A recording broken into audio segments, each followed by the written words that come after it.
So we spent some time talking about race discrimination, and now we're going to look at sex discrimination. But as we will see, the problem of sex discrimination is much larger in some ways than that of racial discrimination. Now, remember, sex discrimination was added to the statute at the last possible moment. The statute did not include protection based on the protected category of sex, and in fact, it was added to the statute as what we call a poison pill. It was meant to kill the statute. That although people may be willing to vote for a statute that included protections against race discrimination, no one would vote for a statute that protected against acts of sex discrimination. So sex discrimination, of course, was a last-minute addition to the statute. It was literally added the day before the final vote. And so no one really knew much of what it meant. What do we mean to not discriminate on the basis of sex? Because we know that sex discrimination is going to differ in significant ways from race discrimination. When we talked about race, we said it was an invention, and it was a relatively recent invention, and it was non-scientific, and it was created only to justify the institution of slavery, and that the drafters of Title VII envisioned a future where race was not an issue, that we were colorblind, that we did not look at matters of race, that the whole concept would eventually fade away. Well, when it comes to sex discrimination and the concept of sex, of course, you're in a very different situation. Not only do you have the basic biological differences involved, you have cultural differences based not on 400 years of Western European culture, but instead on worldwide notions of sex-based behavioral differences between men and women. And so what does it mean to not discriminate on the basis of sex? Well, sometimes it means don't think of the person's sex when making an employment decision, but then other times it means you must think of the person's sex when making an employment decision. And I'll talk about that in a second. But we know that this protection against discrimination was a last-minute addition to Title VII, and courts have struggled with balancing societal interests, that how much of society's expectations should we respect versus how much are we going to be limited by what the law provides. And so courts have gone back and forth on this concept of what is sex discrimination. What is, how are we going to take into account societal differences, societal interests, something like different bathrooms for men and women. You know, if an employee of yours came to you and said, look, I think we need different bathrooms based on race, that people should go to the bathroom of their designated race, well, you would fire them. You'd say that's a terrible idea. And you didn't need to take this class to know that's a terrible idea. But when it comes to men and women, in fact, sometimes you must provide separate bathrooms. There was a case back in the 1970s involving the Tennessee Valley Authority. And the Tennessee Valley Authority, it was actually a subcontractor of the TVA. And the contractor was building a new facility for the TVA. The TVA is the institution that brought electrification to rural areas of the South. And so this contractor was building a new facility. They were away from any local town. It was sort of out in the woods. And the contractor had hired the first women ever to work on this crew. It's 1974, so Title VII has been in place for a while, and therefore they eventually have hired females to work on the crew. And the women are expected to use the same porta potties as the men. There's a row of porta potties out there for all the employees, and the instruction from the employer is everyone has an equal right to every bathroom. Now there's 2 women there and dozens of men. And the 2 women say, can we just set aside one of the porta potties for only women? Because, it's a porta potty, it's a terrible place, and the men, the male employees, were leaving them in, of course, terrible condition. And so they said, look, we just want to have a place to use the facilities in peace. And the employer said, no, we cannot do that. We are not going to discriminate on the basis of sex, and everybody goes to every bathroom. Therefore, there's no sex discrimination. How can this be sex discrimination? So the women start by simply going to use the facility of the local TVA office, which is a short walk away from the new facility. And the TVA office complains to the to the contractor, saying, look, this is not for, this is for only clients of the company. It's not for construction workers. They can't go to the bathroom in our main building.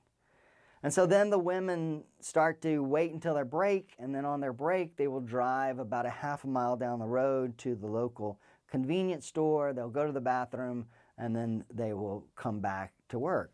And the contractor says, no, we can't have that because we have a rule that says once you're on the work site, you have to remain on the work site until the end of the day. If you leave the work site, you can't come back. And so the women then are forced to either use the unhygienic facilities that are in place, or to simply hold it for as long as they can. And so one of the women actually develops physical issues from not urinating when she should urinate because of the bathroom. So they filed a lawsuit. And again, the defense of the contractor is, look, we are not discriminating on the basis of sex. We are literally not discriminating on the basis of sex. But what the court said is, look, women working there are facing a different issue than the men. Women are being required to use facilities in a way that is damaging to them, and therefore that constitutes sex discrimination. Women are being given, the terms and conditions of the women's employment are different than those of the men, and therefore that's sex discrimination. So if you want to look at the differences between sex discrimination and race discrimination, think of those bathroom cases. And these gender-related claims continue to increase. If you follow the news at all, you know that there's been a lot of discussion about sex discrimination. And in fact, I think it's fair to say now that sex discrimination has become the predominant focus of Title VII, whether sex discrimination or sexual harassment. So in this lecture, we're going to look at the basics of sex discrimination. Now we know that Title VII prohibits discrimination in employment based on sex. Nevertheless, sex-based differences in the workplace continue. The law prohibits discrimination on the basis of sex and employment practices, but sometimes that can be hard to determine. In this case, involving the city of Kansas City, 2 female firefighters worked for the Kansas City Fire Department. And if you know how firefighters work, they usually work in 24-hour blocks. They'll work 2 or 3 days on and then have 4 days off. And so they are living at the fire station while they are on duty. And then they're eating there, they're taking showers there, they're living at the fire station for those 24-hour periods, 48, 60, or 72 hours. And in this case, the 2 women were working there. Now, the fire department had a policy involving the firefighting suits. If you know anything about firefighting suits, you know those are very expensive. That's a $2,000 suit designed to protect the firefighter. And so the city of Kansas City had a policy that when a new person was hired, and therefore they had to purchase a new suit, that the newest suit would go to the most senior employee, and then his suit would go to the one below him, and thus down the chain, such that the new hires wound up with the oldest suits. Now, these two women are taking part in that same policy, but what it means is that because of biological differences, the suits fit differently on the women than they do on the men.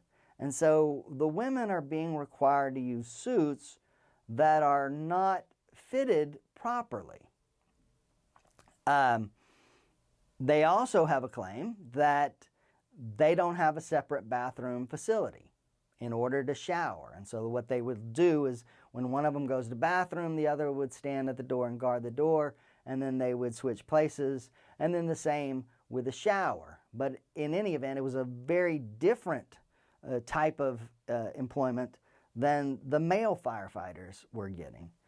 So again, this is a situation where the defendant, the employer, the fire department says, look, there's no sex discrimination. This is a neutral policy. It applies to everybody. Everyone wears the hand-me-down firefighting uniform of the next most senior person. But what the court says is, look, this involves safety and health issues. That women are being required to fight fires in ill-fitting uniforms. They are facing a different type of employment than the male firefighters, and therefore that is sex discrimination. So it can be tough. This is tough in terms of determining what is sex discrimination, because we're saying don't take sex into consideration, but at the same time, be sure to take sex into consideration in terms of making employment decisions.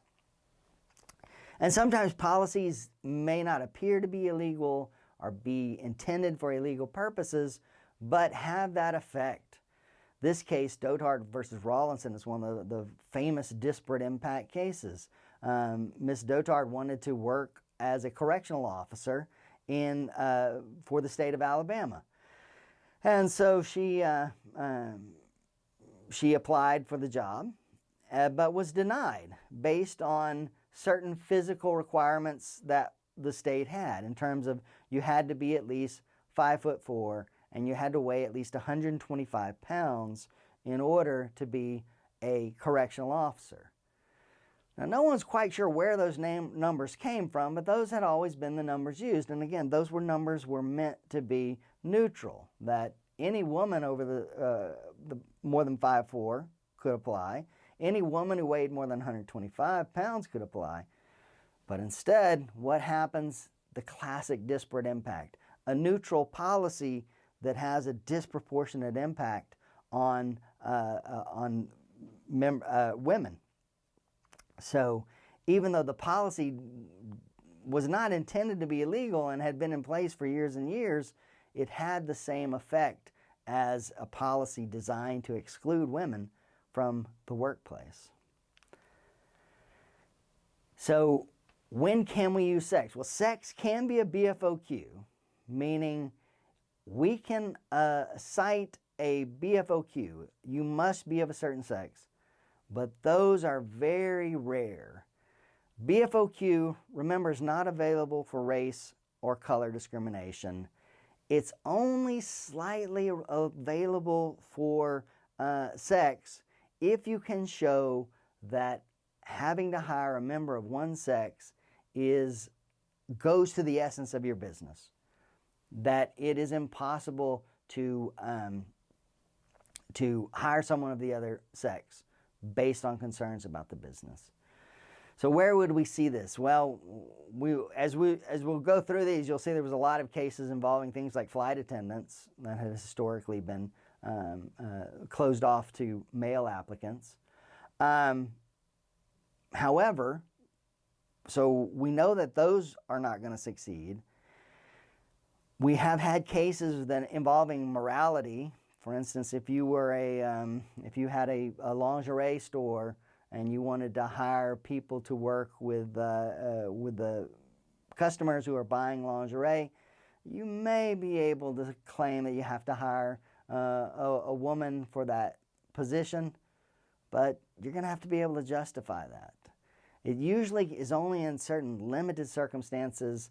Say you it's a medical facility and you're working with some type of radioactive isotope that could lead to birth defects in pregnant women, and since you're never quite sure whether a woman is pregnant or not, you simply have a rule that no woman can apply for the job.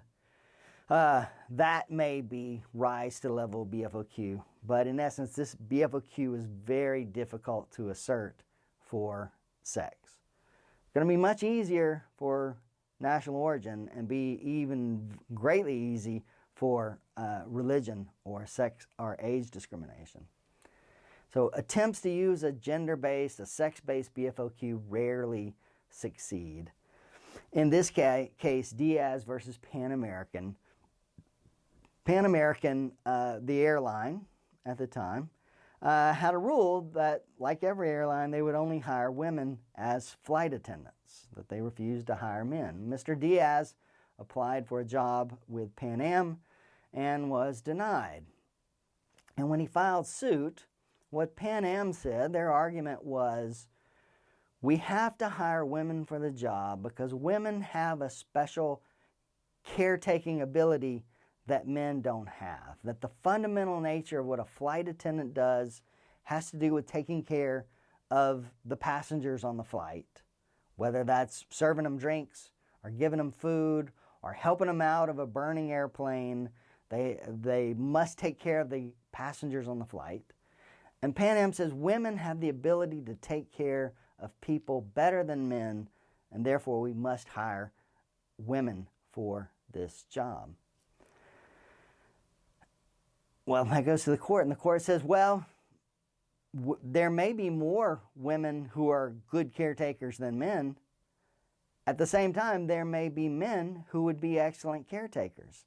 And if you exclude them from even applying for the job, that's wrong.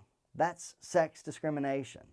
And so even if you try and frame your BFOQ as something positive, you have to show that it's actually job-related or necessary. And if you look at what's essential to the job of being a flight attendant, well, it's nothing to do with sex. It only has to do with being a good caretaker. And that is, we can find examples of that in either sex. So a BFOQ may only be justified by necessity and not simply convenience. BFOQs may be supported by community standards of morality or propriety. That's the case of the lingerie store assistant. But that could also be subject to change and is going to depend on the community standards, meaning what is the standard in metropolitan New York City versus the standard in Enid, Oklahoma. So it's not going to be a simple, straightforward response.